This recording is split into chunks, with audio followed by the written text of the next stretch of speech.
여러분 안녕하세요. 민쌤의 아무나 배우고 아무데나 써먹는 아무역사 시간입니다. 2학년 여러분, 오늘은 삼국의 문화와 대외 교류에 대해서 학습해 보도록 하겠는데요. 오늘은 봐야 할 사진 자료들이 조금 많아서 선생님이 종이로 이제 글을 적는 이제 내용 정리 형식이 아니라 그 교과서에 있는 내용을 같이 읽어보면서 밑줄 치고 내용을 정리하는 것으로 그렇게 한번 해보도록 하겠습니다. 여러분들이랑 선생님이랑 같이 교과서를 보면서 살펴보게 될 텐데요. 교과서는 몇 페이지냐면요. 교과서는 56페이지에서부터 60페이지까지 오늘 우리가 교과서 56페이지에서부터 60페이지까지 우리가 살펴보도록 하겠습니다. 제일 먼저 우리가 살펴봐야 할 것은 이제 삼국의 문화에서 가장 빼놓을 수 없는 문화가 바로 불교 문화예요. 불교 문화와 그리고 고분, 오래된 무덤인 고분을 통해서 삼국시대 문화를 좀 살펴볼까 합니다. 삼국의 문화 중에서 선생님이 이제 불교에 관해서는 조금 정리가 필요할 것 같아요. 그래서 삼국의 불교는 선생님이 조금 적어서 내용을 정리해 볼까 합니다. 먼저 삼국이 발전하게 되면서 삼국의 발전은 곧 무엇이라고 할 수 있느냐면 중앙 집권 국가로의 성장이었다라고 할 수 있습니다. 중앙집권 국가라고 성장하는 건데 말 그대로 중앙집권 국가를 성장한다는 얘기는 체제가 완비되고 왕권이 강해지는 것을 의미합니다. 그렇기 때문에 이 체제를 강화하고 왕권을 강화시키기 위해서는 지배 이념이 필요하게 됩니다. 지배 이념의 필요성이 생기게 되고요. 이에 따라서 어떻게 한다? 불교 사상을 수용하게 되는 겁니다. 당연히 불교 사상은 어디로부터 전래되냐면 삼국시대 가장 이제 동아시아에서 문화가 융성하였던 중국으로부터 수용을 하게 되는 겁니다. 그래서 이는 불교 사상의 수용은요, 왕권을 강화하고 그다음에 백성들을 사상적으로 통일하는 두 가지 작용을 하게 됩니다. 불교에서는 왕즉불 사상이라는 게 있습니다. 왕즉불 사상은 뭐냐? 왕은 곧 부처님과 같다. 그렇기 때문에 왕의 말을 잘 들어야 한다라고 하는 왕의 권한, 왕의 권력, 왕권을 강화시켜주는 좋은 교리가 있었기 때문에 고대 국가로 성장한 가운데 삼국은 중앙집권 국가로 성장하기 위한 이제 불교 사상을 수용을 해나갔던 거라고 할 수 있습니다.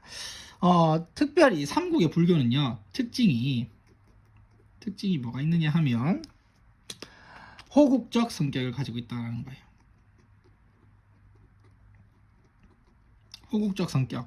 자, 호국적 성격은 여기 나와 있다시피 국가의 안녕과 발전을 비는 그런 형태의 불교를 의미합니다. 호국적 성격이 강했고요. 그래서 이 호국적 성격이 강했던 탓에 삼국시대는요, 거대 사찰, 엄청 큰 규모의 사찰, 절과 이런 것들이 세워지고요. 국가를 위한 여러 가지 법회, 나라의 안녕을 비는 법회가 많이 개최되기도 했습니다.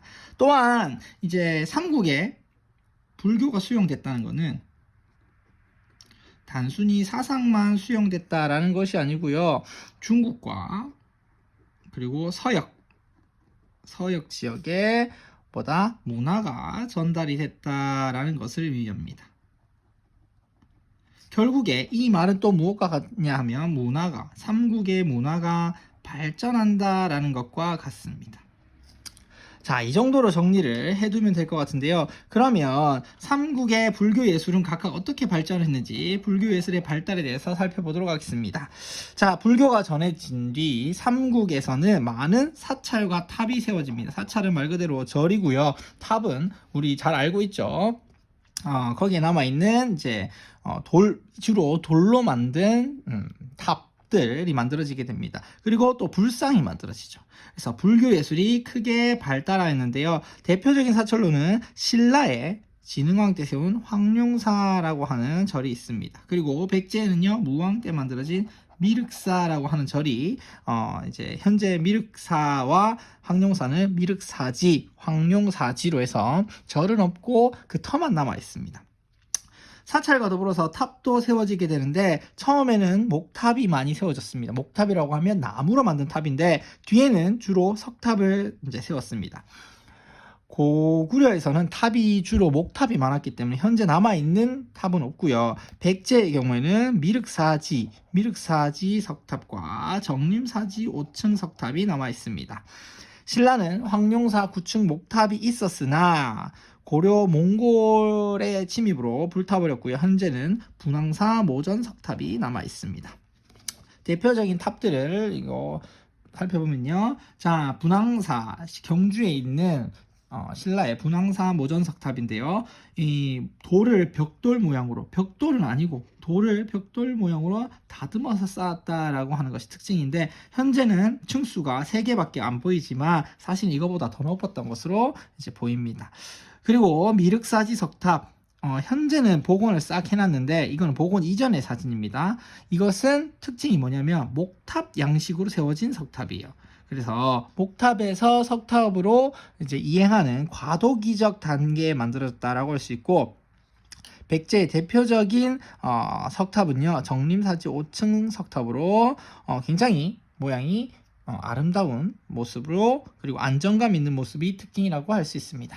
자, 이게 쭉 넘어가서요, 오른쪽에 불상, 우리가 절을 얘기했고 탑을 얘기했으니까 불상도 봐야겠죠. 불상으로는 고구려에서 발견된 금동 연가 7년명 열애 입상이 있습니다. 금동이란 말은 금으로 만들었다. 그리고 연가 7년명이라는 것은 요 뒷면에 보면, 이 연가 7년명 열애 입상의 뒷면에 보면 처음에 연가 7년이라고 적혀 있습니다. 그래서 연가 7년에 라고 적혀 있는 열애 입상, 부처님 서 있는 상이다라는 거고요.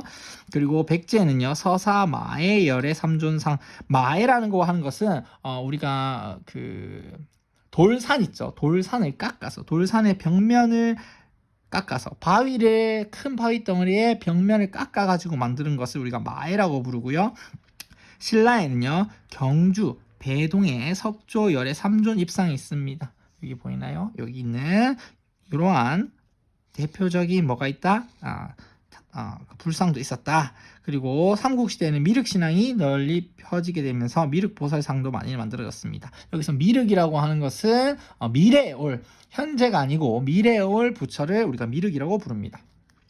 자, 그리고 우리가 살펴봐야 할 건 고분입니다. 고분은 뭐냐? 고분은 뭐다? 무덤이죠, 무덤.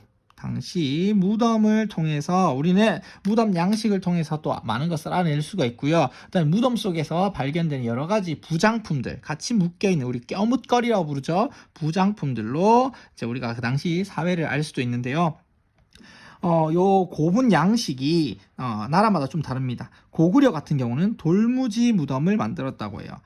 그런데 점차 굴식 돌방 무덤을 만들게 됩니다. 말 그대로 돌무지 무덤은 뭐냐? 돌무지를 쌓았다. 그러니까 돌을 착착착착착착 쌓아놓은 형태였고요. 굴처럼 생긴 돌방 안에, 무덤 안에 보면 돌로 방을 만드는 이런 무덤을 만들었던 것입니다.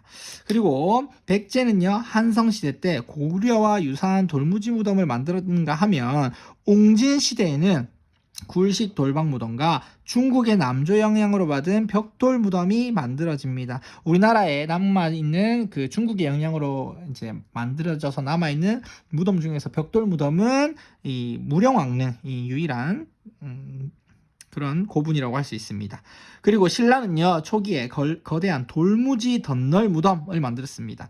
이 돌무지 덧널 무덤은요, 처음에 그 관을 놓고요, 그 위에 덧널이라고 하는 곽을 놓고요, 그 위에 돌을 무지 많이 이렇게 막 쌓아서 그 위에 흙을 덮어서 만든 형태였습니다. 반면에 6세기 후반, 즉 이제 시기가 지나면 지날수록 굴식 돌방 무덤을 많이 만들게 됩니다. 주로 가야에서는 구덩식 덧널 무덤, 구덩이를 파가지고 덧널, 이제 우리가 곽이라고 하는 걸 했고요. 이러한 것들이 많이 남아있다라는 것까지 여러분들이 알아두면 되겠습니다. 오른쪽에 보이는 이 장군총은요, 고구려의 대표적인 돌무지 무덤이고요. 선생님이 저 뒤편에 교과서 60쪽에 가보면 이렇게 삼국의 고분이라고 해서 나와 있습니다. 돌무지 무덤의 대표적인 것은 고구려의 장군총하고요. 그 다음에 백제의 석촌동 고분군이 대표적인 것이라고 할 수 있습니다. 이거를 돌을 차곡차곡 이렇게 쌓아 올린 것이 이제 특징이라고 할 수 있습니다. 그리고 아까 얘기했던 것처럼 굴식 돌방무덤은 이렇게 굴처럼 터널처럼 만들어 놓고 그다음에 안에는 각각의 뭘 만들었다? 돌로 된 방을 만들었다라는 거예요. 그래서 이 굴식 돌방무덤의 특징은 뭐냐면 무덤 내부에 뭐가 그려져 있다? 벽화가 그려져 있어서 당시 사람들의 생활 모습을 잘 알 수가 있다라는 것까지 여러분들이 기억을 해두면 되겠습니다. 대신에 출입구가 이렇게 뻥 뚫려 있고 문으로 막혀 있기 때문에 도굴이 쉽다라는 것이 특징이라고 할 수 있어요. 사람들이 미리 찾아가지고 도굴을 할 수 있는 형태가 많다. 그리고 벽돌무덤 경우에는 대표적인 벽돌무덤은 무령왕릉이 있다. 이것은 중국의 그 중에서도 남조의 영향을 받은 것이다 라는 것을 알 수가 있습니다. 마지막으로 돌무지 덧널 무덤의 대표적인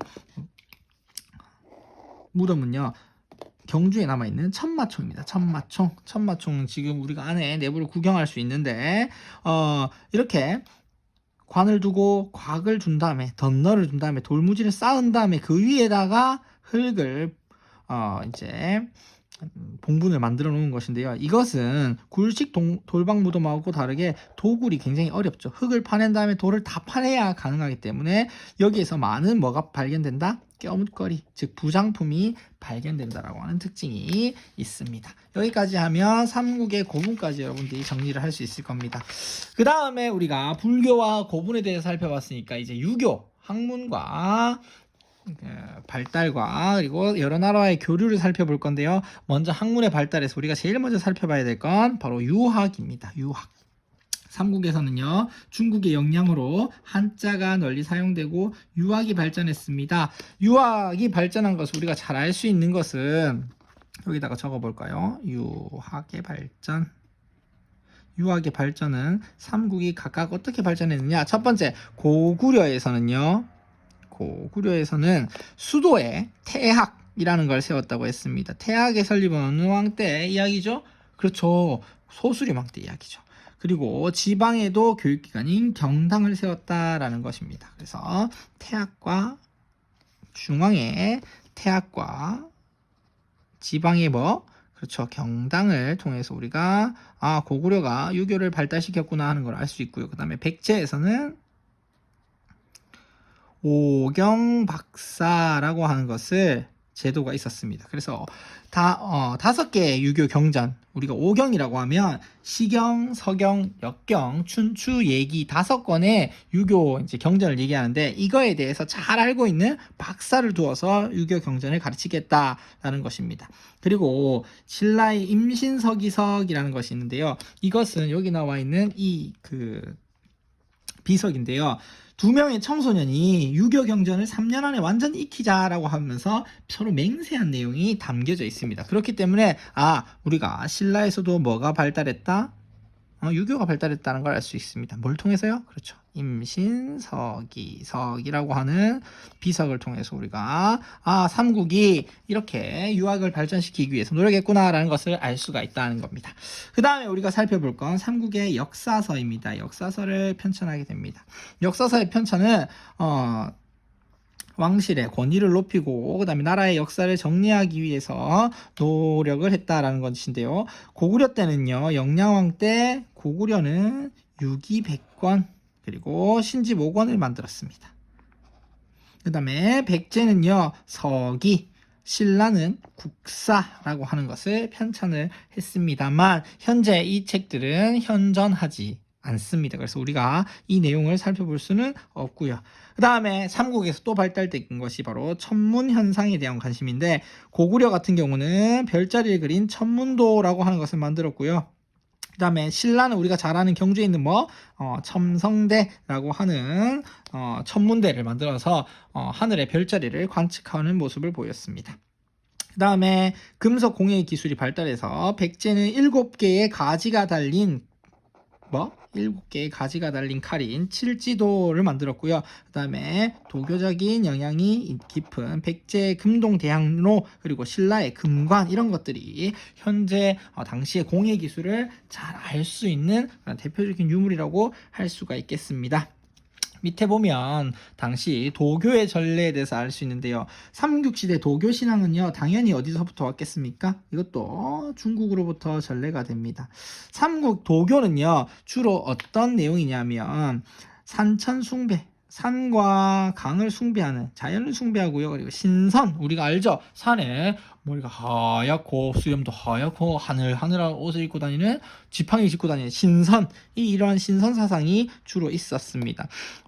이러한 도교는요, 무엇을 추구하냐? 불로장생, 늙지 않고 오래 사는 불로장생 에 대한 것으로 주로 귀족들 사회에서 주로 전파가 되었습니다. 이러한 도교를 잘 알 수가 있는 게 현무도, 4개의 방위를 담당하는 현무도 있죠. 주작, 청룡, 백호, 현무 나오는 거, 이런 현무도라든지 백제의 산수문이 벽돌, 산과 계곡의 모습을 이제 벽돌에다가 이제 새겨 넣은 이런 것도 도교의 이상세계로 볼 수 있고요. 그 다음에 여기 나와 있는 백제의 금동대학로 부분에 보면 여기 뚜껑 있는 부분 있죠. 여기에 보면 막 기암괴석, 그러니까 아주 희한한 돌과 바위, 이런 것들과 동식물, 그리고 신선과 같은 사람들이 여기에 새겨져 있답니다. 그래서 이러한 현무도나 산수무늬 벽돌, 그리고 백제의 금동대학로, 이런 것들은 뭐와 관련이 있다? 도교 신앙과 관련이 있다라고 볼 수가 있겠습니다. 마지막 주제로 넘어와서 여러 나라와의 교류를 살펴보겠는데요. 삼국 시대부터 우리는 여러 나라하고 이제 많은 교류를 하게 되는데, 고구려의 경우에는요, 지리적으로 가까운 주로 중국의 북조의 문화를 많이 받아들였습니다. 그리고 남조와도 교류를 하게 되고요. 중앙아시아의 여러 민족들하고도 이제 활발히 교류하게 됐는데, 대표적인 그 교류 증거가 뭐냐면 아프라시압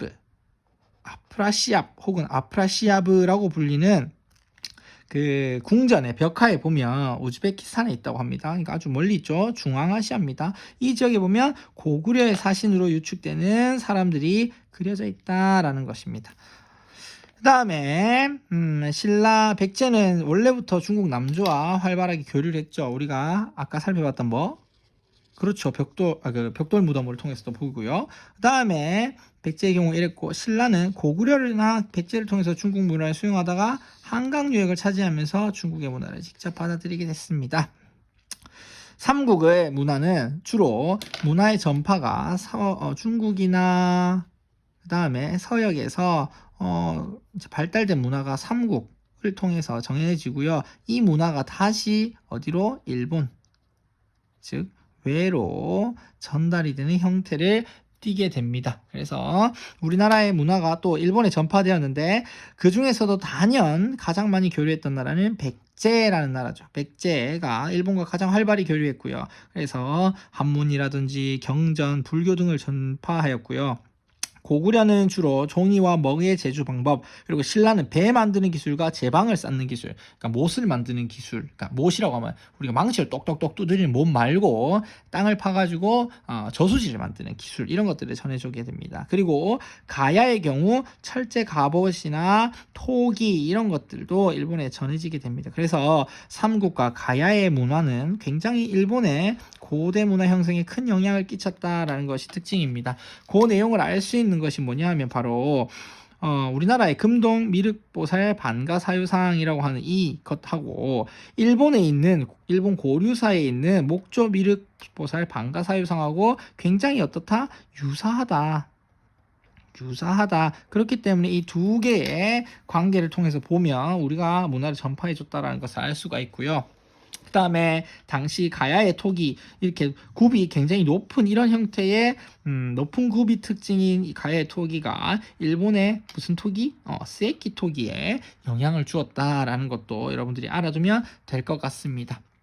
그래서 오늘 요 삼국의 문화에 대해서 크게 불교 문화, 그리고 고분, 그 다음에 학문과 과학기술의 발달, 그리고 여러 나라와의 교류, 네 가지 파트로 나눠서 살펴봤는데 그렇게 어려운 점은 없어요. 대신에 각국의 불교 문화, 그리고 유교 문화와 관련된 내용이 무엇이 있는지, 그리고 고분은 어떻게 다른지, 그리고 삼국과 일본이 어떻게 교류했는지, 중국으로부터 어떻게 받아들였고, 서역과 교류한 증거는 무엇인지, 이런 것들을 여러분들이 조금 숙지해 둘 필요는 있을 것 같습니다.